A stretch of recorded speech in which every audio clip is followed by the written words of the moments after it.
अस्सलामु अलैकुम दोस्तों। औज़ु बिल्लाहि मिनश शैतानिर रजीम, बिस्मिल्लाहिर रहमानिर रहीम। फॉरेन पॉलिसी एनालिसिस में आज का हमारा टॉपिक है foreign policy making in Pakistan.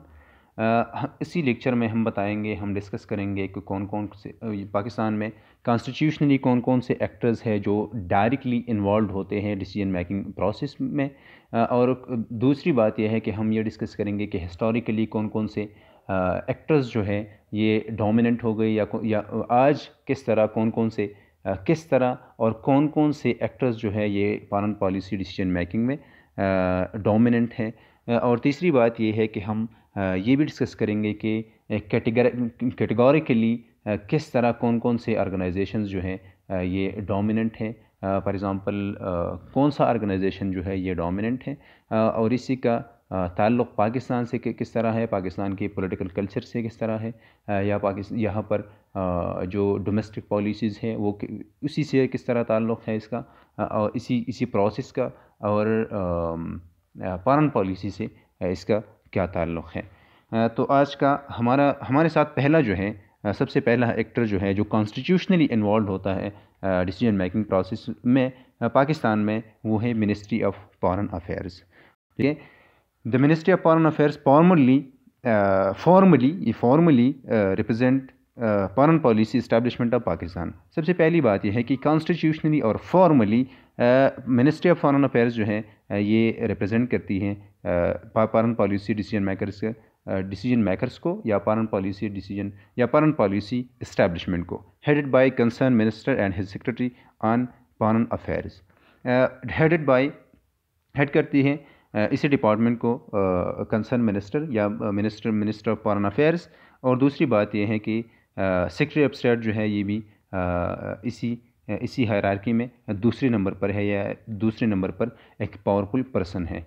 यहाँ पर यह है कि पाकिस्तान में अगर हम देखें कॉन्स्टिट्यूशनली तो इस तरह है कि फॉरेन अफेयर्स जो है, मिनिस्ट्री ऑफ फॉरेन अफेयर्स जो है ये एक सिविलियन इदारा है, और हम ये भी कह सकते हैं कि सिविलियन मिनिस्ट्री है। लेकिन जो सेक्रेटरी ऑफ स्टेट है अगर हम देखें तो प्रैक्टिकली इस तरह है कि ज़्यादातर पावरफुल पर्सन जो होता है या इस तरह है पाकिस्तान में प्रैक्टिकली कि सेक्रेटरी ऑफ स्टेट जो है ये एक पावरफुल बंदा होता है।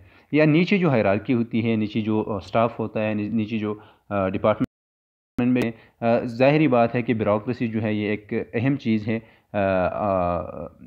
एक सारे जितने भी ममालिक हैं वहाँ पर।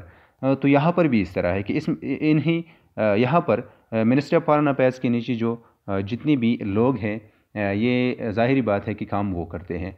सेक्रेटरी ऑफ फॉरेन अफेयर्स जो है यहाँ पर इस तरह है कि अगर हम देखें तो पाकिस्तान में हिस्टोरिकली इस तरह है कि ख़ुसूसन ज़ियाउल हक़ के दौर के बाद पाकिस्तान में जो सेक्रेटरी ऑफ स्टेट आया हुआ है या जितने भी लोग आए हैं उनमें बहुत कम इस तरह लोग हैं जो सिविलियन हो। मतलब ये है कि फॉरेन अफेयर्स पर, मिनिस्ट्री ऑफ फॉरेन अफेयर्स पर जो है डोमिनेंसी है या कंट्रोल है, हम कह सकते हैं मिलिट्री का।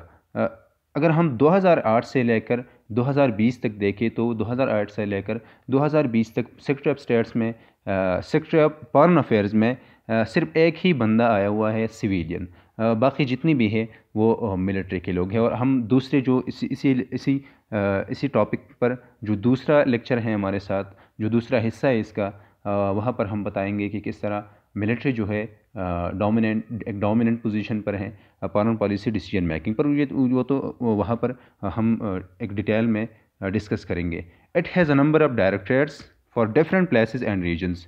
वो अब यहाँ है इस तरह है कि फॉरेन मिनिस्ट्री के अंडर जो है मुख्तलिफ रीजन्स के लिए मुख्तलिफ डायरेक्टरेट्स हैं, और वही डायरेक्टरेट्स जो हैं हेडेड बाय डायरेक्टर जनरल्स। हर एक डायरेक्टरेट के लिए मुख्तलिफ डायरेक्टर जनरल होता है, और उन्हीं वहाँ पर उसी डायरेक्टरेट जनरल के नीचे जो है सबॉर्डिनेट स्टाफ होता है और मेंबर्स होते हैं इसी मिनिस्ट्री के अंदर।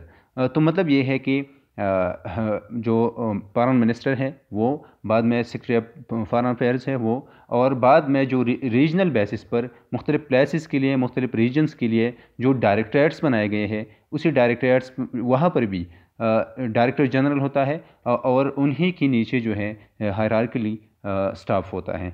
तो ये तो एक स्ट्रक्चर इस तरह है फॉरेन मिनिस्ट्री का या मिनिस्ट्री ऑफ फॉरेन अफेयर्स का पाकिस्तान में।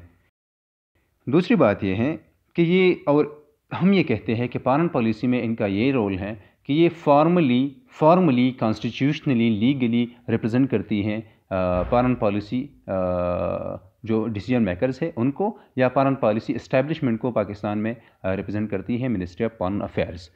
ठीक है, और यही स्ट्रक्चर है फॉरेन अफेयर्स का, मिनिस्ट्री ऑफ फॉरेन अफेयर्स का। और हमने भी ये भी कहा कि कौन को किस तरह जो है सेक्रेटरी ऑफ स्टेट या दूसरे जो मुलाजिम होते हैं, जो सर्वेंट्स होते हैं, वो कंट्रोल में होते हैं या मर्ज़ी के होते हैं मिलिट्री के। दूसरी बात यह है कि other ministries also play an important role such as ministry of trade and commerce, ठीक है, ministry of petroleum, ministry of defence etcetera, but the latter enjoy a dominant position in Pakistan. दूसरी मिनिस्ट्रीज़ भी दूसरी वजारतें भी पाकिस्तान में हिस्सा लेते हैं या इन्वॉल्व होते हैं decision making, foreign policy decision making में। और वो है ज़ाहिरी बात है ministry of trade and commerce या मिनिस्ट्री जिनका ताल्लुक़ इकानमी से होती हैं। और ज़ाहिरी बात है कि जितनी भी ममालिक है आजकल या दुनिया में जितनी भी स्टेट्स है उनका एक परमानेंट इंटरेस्ट, नेशनल इंटरेस्ट ये होता है कि वो इकनॉमिक ग्रोथ जो है एक परमानेंट इंटरेस्ट की तरह जो है डील होता है। तो ज़ाहिरी बात है कि फॉरेन पॉलिसी अगर बनती है तो इन्वॉल्व होंगे ministry of trade and commerce के लोग। दूसरी बात यह है कि मिनिस्ट्री ऑफ पेट्रोलियम अगर हम बात करें तो पाकिस्तान में इस तरह है कि हिस्टोरिकली पाकिस्तान में एनर्जी क्राइसिस चलती आ रही है। या अगर हम देखें गल्फ़ कंट्रीज़ को, जहाँ पर जिनके साथ ताल्लुक़ हमारा एक टू अ लार्ज एक्सटेंट जो है इसी चीज़ पर है कि हम वहाँ से एनर्जी जो है इंपोर्ट करते हैं। तो हम अगर एनर्जी की बात करें या हम अगर आज देखें तो सीपेक में भी एक सेक्टर जो है एनर्जी का है। तो मिनिस्ट्री ऑफ पेट्रोलियम या एनर्जी जो है एनर्जी की जो मिनिस्ट्री है वो इन्वॉल्व होती है डिसीजन मेकिंग पर में। और आखिरी जो हमारे साथ है वो है मिनिस्ट्री ऑफ डिफेंस। दूसरी मिनिस्ट्रीज़ भी इन्वॉल्व होते हैं जिनका ताल्लुक़ होता है एक डिसीजन मेकिंग प्रोसेस से, एक डिसीजन मेकिंग से, एक मुल्क से, एक फॉरेन पॉलिसी से, एक जगह पर। तो मिनिस्ट्री ऑफ डिफेंस जो है ज़ाहिरी बात है कि जितनी भी स्टेट्स है वहाँ पर चाहे वो जिस तरह भी हो, मिनिस्ट्री ऑफ डिफेंस जो है ये इन्वॉल्व होती है डिसीजन मेकिंग प्रोसेस में। लेकिन उनका रोल जो है वो कॉन्स्टिट्यूशनली या प्रैक्टिकली डेमोक्रेसीज़ में सुबॉर्डिनेट होती है सिविलियन के। तो मिनिस्ट्री ऑफ डिफेंस जो पाकिस्तान में इन्वॉल्व होती है फॉरेन पॉलिसी डिसीजन मेकिंग में।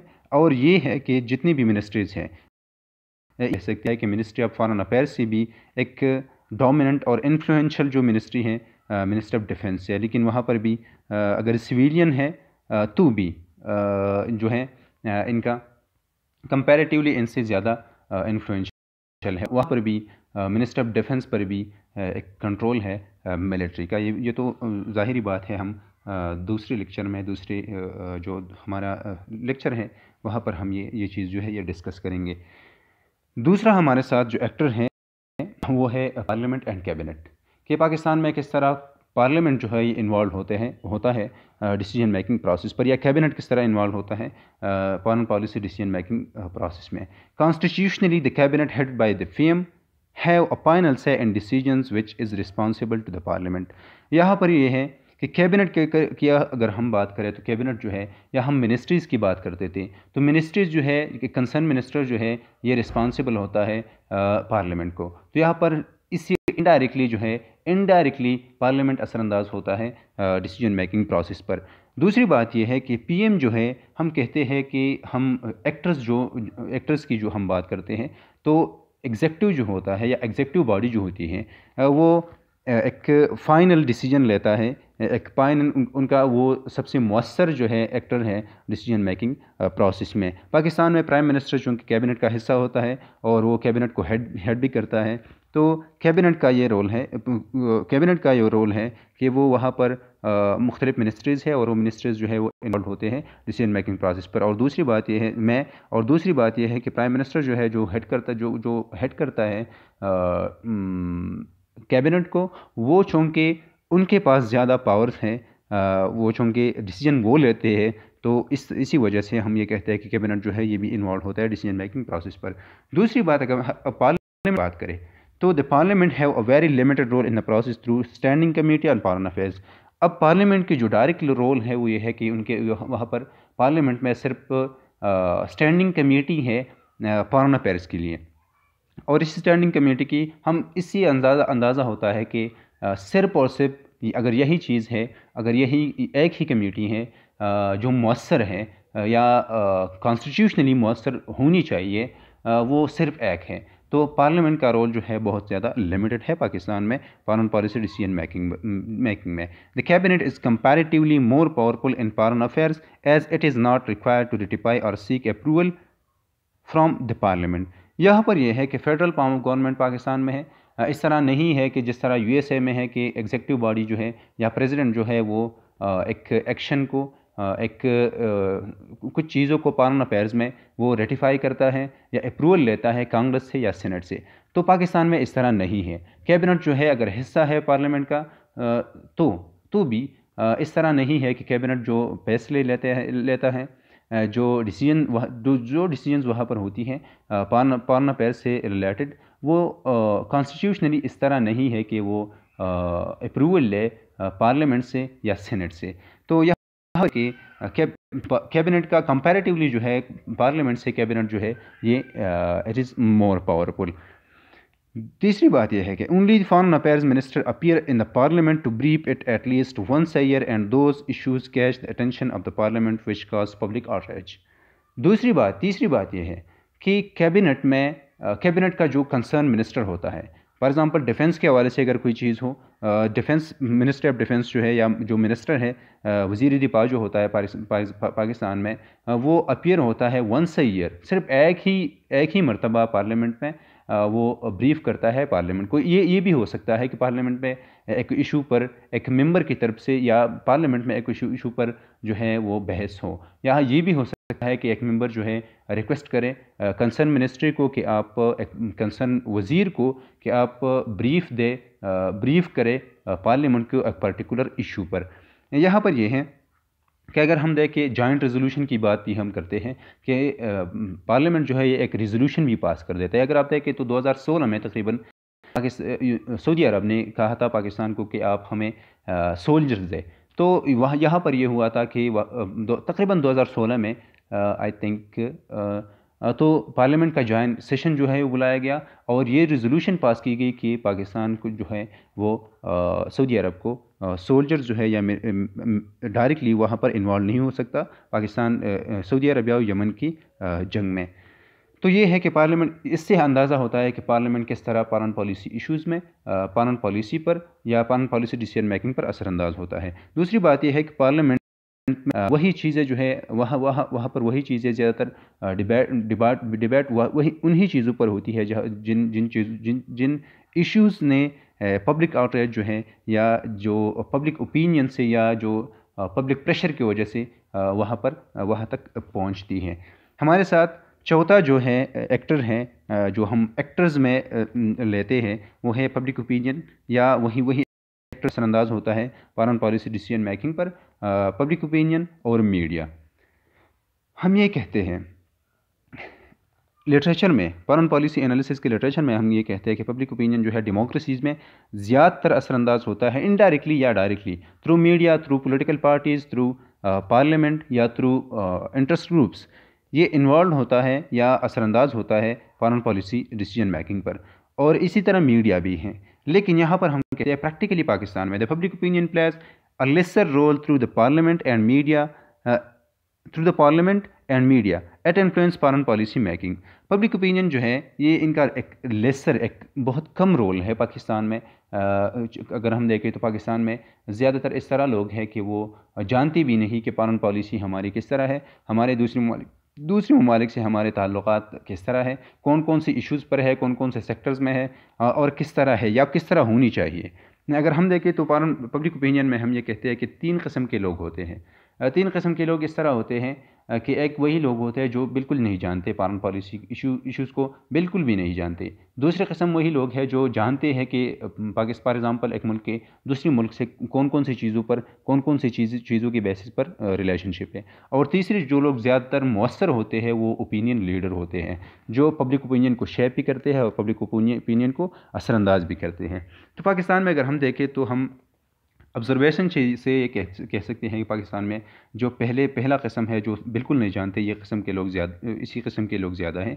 दूसरे किस्म के लोग बहुत कम है, और तीसरे किस्म के जो ओपिनियन लीडर होते हैं वो तो बिल्कुल कम होते हैं, जो फॉर एग्ज़ाम्पल जर्नलिस्ट होते हैं, इंटेलेक्चुअल्स होते हैं, टीचर्स होते हैं, और दूसरे किस्म इस तरह किस्म के लोग होते हैं। तो फॉरेन पॉलिसी में चूँकि पब्लिक ओपिनियन असरअंदाज होता है डिसीजन मेकिंग पर थ्रू पार्लियामेंट और मीडिया, ठीक है, और इसका पब्लिक ओपिनियन का रोल पाकिस्तान में डिसीजन मेकिंग प्रोसेस पर जो है ये बहुत ज़्यादा कम है।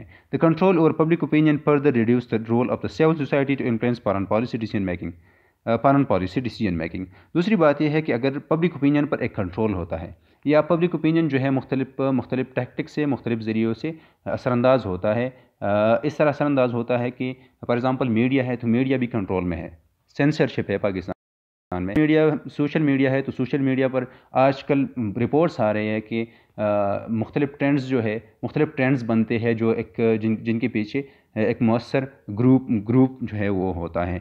तो पब्लिक ओपिनियन जो है वो पब्लिक ओपिनियन जो है ये कंट्रोल में पाकिस्तान में कंट्रोल में है, या शेप होता है जो लोग ज़्यादा पावरफुल है वो शेप कर देते हैं या कंट्रोल करते हैं पब्लिक ओपिनियन को। तो इसी से हमें अंदाज़ा होता है कि इसी से सिविल सोसाइटी का रोल है, जो पब्लिक ओपिनियन का रोल है वो फॉरेन पॉलिसी पर फिर भी ज़्यादा जो है ये रिड्यूस होता है। The army is intense monitoring of media through its intelligence wing and cultivating direct or indirectly journalist weaken the democratic purpose of the media. अगर मीडिया की हम बात करें तो जिस तरह हमने पहले कहा कि मीडिया जो है ये यहाँ पर पाकिस्तान में सेंसरशिप है, आज़ाद मीडिया नहीं है, और मीडिया जो है मिलिट्री की कंट्रोल में है। हाँ, वहाँ पर जो अगर हम आज देखें तो वही लोग मीडिया पर हमें नज़र आ रहे हैं, जो लोग जो क्रिटिकल नहीं होते। या हम ये भी देखते हैं कि पाकिस्तान में मीडिया पर वही चीज़ें डिस्कस होती है जो अलाउड होते हैं, ठीक है, अलाउड जो होते हैं। तो इसी से हमें अंदाज़ा होता है कि मीडिया का रोल जो है, चूँकि वो भी कंट्रोल में है, मीडिया का रोल जो है फॉरेन पॉलिसी डिसीजन मेकिंग पर बहुत ज़्यादा एक कम नज़र आ रहा है। या डेमोक्रेटिक पर्पस के लिए जो मीडिया इस्तेमाल होती है, जो मीडिया अगर आज़ाद हो तो इससे पब्लिक ओपिनियन जो है एक क्रिटिकल पब्लिक ओपिनियन बनता है, या एक आज़ाद पब्लिक ओपिनियन बनता है। तो वही चीज़ जो है पाकिस्तान में नहीं होती, या वही चीज़ें डिस्कस नहीं होती मीडिया पर जो अलाउड नहीं होती। इस तरह सेंसरशिप है। तो हम ये कहते हैं कि मीडिया भी जो है ये इसका भी एक लेसर रोल है, एक कम रोल है फॉरेन पॉलिसी डिसीजन मेकिंग पर। Public opinion is largely under the control of military establishment as the media one of the greatest agent pace censorship in large issues. ये तो हम पहली ये बात जो है ये हमने की। और हिस्टोरिकली हम ये कहेंगे कि यार हिस्टोरिकली जो है किस तरह मुख्तलिफ ऑर्गेनाइजेशंस जो है वो डोमिनेंट हो गई। अगर हम देखें तो historically ministry of foreign affairs जो है ये तो चूँकि पाकिस्तान में अगर हम देखें तो ये दूसरी जो है ये मौसर नहीं रही। और दूसरी लेक्चर में हम बताएंगे कि मिलिट्री किस तरह डोमिनेंट है पाकिस्तान डिसीजन मेकिंग प्रोसेस पर।